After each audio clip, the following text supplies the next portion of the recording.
On this episode of the Ask Mike Reinold Show, we talk about some of our current thoughts on blood flow restriction training and how we're using it here at Champion. The Ask Mike Reinold Show. Helping people feel better, move better, and perform better.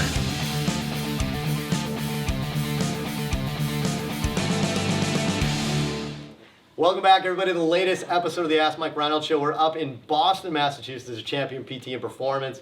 Mike Scaduto, Dan Pope, Dave Tilley, Lenny Macrina answering all your great questions. Head to MikeReinold.com and click on that podcast link, and there's a big form you can fill out. You can ask us anything you want. PT, fitness, sports performance, anything you guys want to talk about. Leonard. Sorry, I was snoozing. CCC. You need a nickname as the CCCI. So Len's the Kai. Student curriculum. Kai. Len, who are our fabulous students? Our fabulous students. We have Shelly Anderson from Augusta University. Right. Augusta, Georgia University of Physical Therapy in Augusta, Georgia. We also have Cameron McDonald from University of Rhode Island. Does not have a farm. Fun fact about Cam. He thinks the best place to vacation on the Cape is Plymouth, Massachusetts, which is nowhere close to Cape Cod. So look at the map. Do you know anything about New England? Self-proclaimed greater Cape Cod area. Nice. Yes, it is within the United States. You were close. I like this place called Miami. It is a very convenient place to go to. So awesome. Who's gonna start today? We got Killa Cam. We have Kevin from Virginia. How often do you use blood flow restricted training? Is it more useful in a performance setting or rehab setting or both? What was this person's name? I'm sorry. Kevin. So Kevin asked about blood flow restriction training. Prefer? And BFR. Prefer. And I thought this would be a good opportunity for us to kind of talk about like our current thoughts on BFR and where we are right now, because it's evolving, right? We're learning more, right? We're starting to get more reps and experience using it. So I think that's been helpful too. And I think we're starting to understand a little bit better, and I think we kind of get where that is. So let's use this episode and let's kind of talk about what are our current thoughts on the state of BFR. So let's start with his first question maybe, and says, is this just a rehab tool? Is this a fitness tool, or is this both?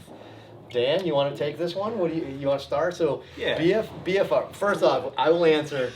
We all use it here at Champion. We've all been using it for some time now. I think in a general we've enjoyed it, right? And I think we're seeing some benefits. So we do all use it. So Dan, I mean, is this just a rehab thing, or is there a place to use this in healthy people or people looking for performance? Yeah, I'd say both. Easy answer. One thing I will say, just kind of piggyback off what you said, is that we get a lot of kind of toys here and we try a lot of things here, which is great. And blood flow, for me, is something that's really stood the test of time. And it stood the test of time from a couple places. So from a rehab perspective, I've been using it for, about a year and a half or so. And I've used it regularly in my own training, at least like once a week, for probably the past year and a half as well. I think the results speak for themselves, right? See this? Yeah. See this? Oh, I didn't know. Yeah. Notice how he didn't let it fall down. Yeah. He's just keeping it up. Keep going. I think it's useful for both, but I will say that the rehab is probably the stronger place, Okay. So the thing is, it's helpful for a lot of athletes when they have a painful joint, when they want to load the muscle some, or after surgery when you don't want to lose muscle, right? I think that's a really big one that blood flow suits for. From a performance perspective, I think it's helpful for building muscle mass. So if you're looking to build more muscle mass, it's helpful, but a lot of sports are not necessarily looking for a lot of muscle mass, right? Right. I think the big thing is that let's say you're into fitness and you have some aches and pains somewhere, right? So if you train for long enough, you're gonna find certain joints just don't really handle the stress as well as others. Blood flow restriction is tremendous for that, right? So if you have achy elbows, let's say, and you still want to be able to train your arms, you can do blood flow restriction for your biceps, for your triceps. I have a history of having pain in my hips. I can't really squat as much. If I could squat more frequently, would that make me stronger? Probably, but I can still get some good lower body volume training by doing blood flow restriction, right? Okay. Same thing would go for any other body part. I really think that it's got a lot of application for a lot of joints, not just the ones that have been studied. So, yeah, I like it. I think it's got a lot of application. It fits its way well into a lot of programs. for a variety of reasons. All right, let's stick on the fitness aspect before we get to rehab, because honestly, I think the rehab implications are larger, right? I think there's some pretty exciting things about how this can be useful in the rehab world. But in the fitness world, then. What do you think, Dan? Is it mostly for strength? Is it mostly for hypertrophy? Is it aesthetic? How does somebody use this to get more out of themselves? And anyone jump in if they have some thoughts on this here. Yeah, I really think it depends on your goals, right? There's been one study with blood flow restriction training for powerlifters, which was kind of interesting. I think it was like 12 weeks where they had them do blood flow restriction training, something like that. I'm probably getting the time frame wrong. But they had the group that was doing blood flow only did blood flow for 2 of those weeks, right? So it was like both groups trained the same for the first week. Second week, one group does a normal powerlifting training, the other group does all blood flow restriction training. It was like front squats. They were just looking at the squat, I think, so front squats. And then the third week, regular training again for both. Fourth was one did blood flow, the other did regular training. And what they found is that at the end of that training experiment, the one group that did blood flow restriction training had larger increases in muscle mass, where the powerlifting group that did just powerlifting had no change. They tested their strength again, and their strength was the same, right? Mm-hmm. What was interesting about that is the muscle growth was in type 1 fibers, preferentially, right? Interesting. Which you can argue, like, that's not a great thing, and their strength didn't increase, right? But if you look at it from the perspective of, oh wow, we actually built some more muscle mass, maybe over the course of time that will lead to more strength. We don't know that yet. They didn't study it. I was thinking that, yeah. The other thing is that you could actually not hit super heavy weights for 2 weeks out of like a 3-month block and still have the same amount of strength. Right. So that has enormous implications for people that can't really tolerate as much heavy loading. Right. We can take away that heavy load for 2 weeks, still have the same strength gain. Right. So I think if you look at that study and say, well, there's no difference in strength from that perspective for a powerlifter, I think it's not really giving credence towards I think a lot of people got that out of that study too, and a lot of people said that where, oh, well, it's not any better than just powerlifting. And there's a lot of people, again, this is like the Instagram debates right now, that'll say, well, it doesn't show that it's any better. You don't get stronger. But what they're completely missing is this person deloaded, so to say, and probably took a lot of stress off their body. That's going to probably be very impactful for them, right? And they got to do this and still maintain strength. Right? So everybody wants to see, is there a difference down the road? Is there a difference at the end? Well, maybe that's not the only thing we need to measure. We talk about what happened to these people's lives and how they felt. So great analogy for stuff like that. Rehab-wise, now we're using it a bunch in rehab, and to make it completely simple as to why we're doing it, what we're trying to do essentially with the body is when somebody can't load maximally, which is almost every injury, right? Like every injury, every post-op, everybody in any procedure. If you can't load maximally, it's going to be really hard to get strength gains, right? So blood flow restriction allows us to load at a smaller percentage of their max intensity and still get some similar kind of tricks to the body to still increase their strength, right? So what's happening is we're allowing the body to still get some strength adaptations with less of a max intensity effort. So Dave, quickly, why is that? What do you think? I know you know the answer. Yeah, so and this was going to be my point anyways, is that our initial concerns with blood flow restriction training is that there's 2 main pathways of hypertrophy. There's a metabolic and a more of a mechanical stimulus. They have different, genetic pathways that turn over tissue, so you want to make sure that you're not only training the metabolic one, because sports involve high mechanical loads. So our initial fear was going with blood flow restriction training and maybe not just getting a good strength program, and so you'd set somebody up more for maybe cartilage issues or tendon issues because you haven't strengthened the interfaces of those new muscles that are stronger.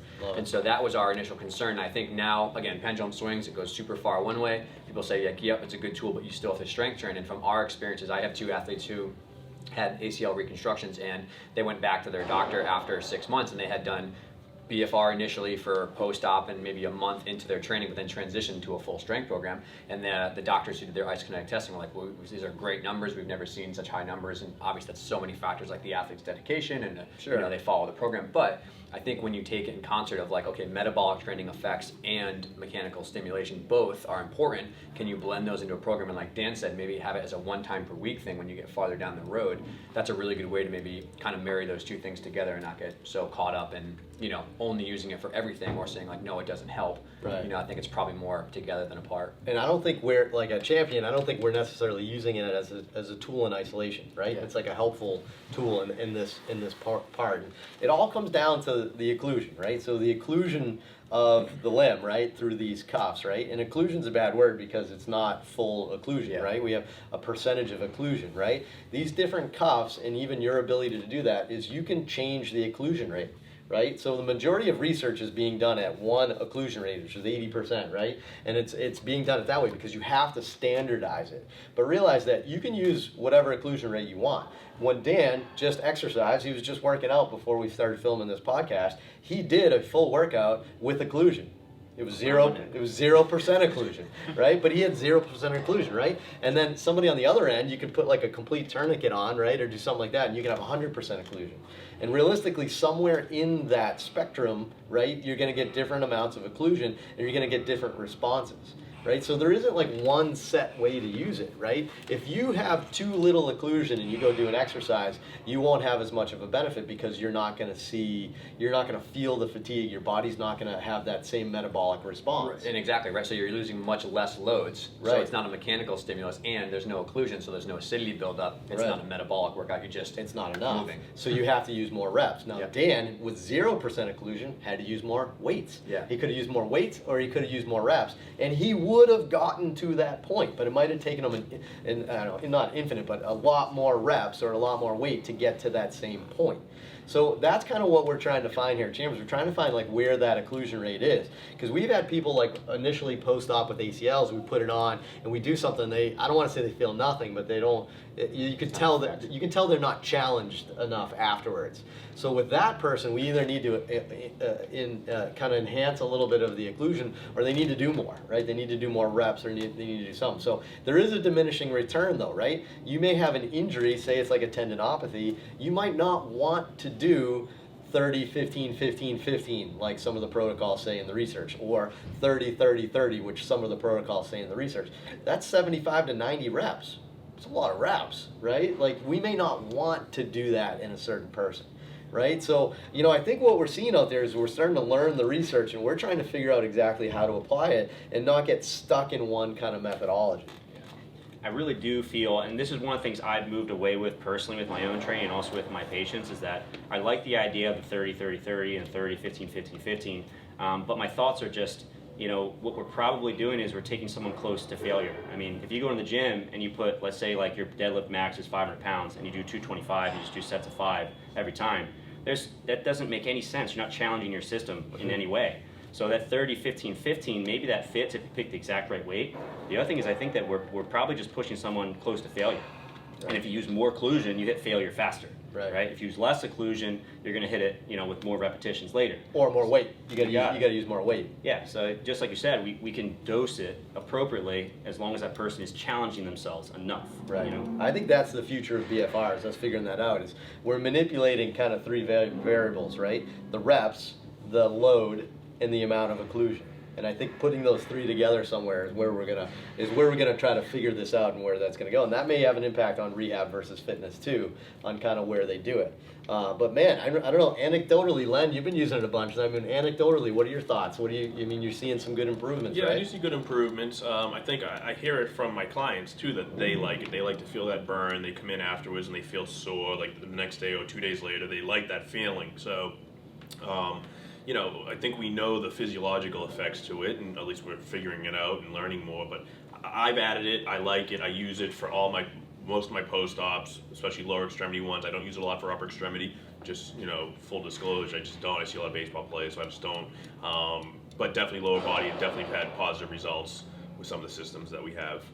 Yeah. So anybody? I think that's good. I think we answered the question. I mean, that's kind of like our current thoughts on BFR. Yeah. We've had at least one other episode in the past where we've talked a little bit more about BFR that you should probably go back and watch or listen to, just kind of hear more about that. But I think that's kind of like our current thoughts on where we're going. Mm-hmm. I know as a plan with us, I mean, we plan on using it more and more, right? I mean, it's kind of hard for me to find a reason not to use it in a post-operative person. right? And we're seeing so many people ACLs or whatever that just have lingering strength deficits down the road, right? Maybe this is something that we can do a little bit better. We can do better. So, any other closing thoughts, anyone? Pretty good.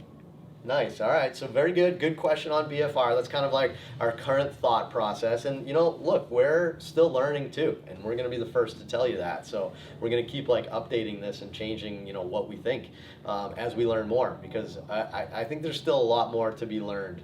Learned. Is learned a word in the South? Turned up. In Europe. In Europe? Learned. I feel like this is Googleable. We can find this. You're agreeing. But anyway, awesome. Great episode. Thanks so much. Head to MikeReinold.com, click on that podcast link, and fill out the form. You can ask us some great questions. And be sure to head to iTunes and Spotify and rate, review, and subscribe to this. And we'll see you in a future episode. Thank you so much.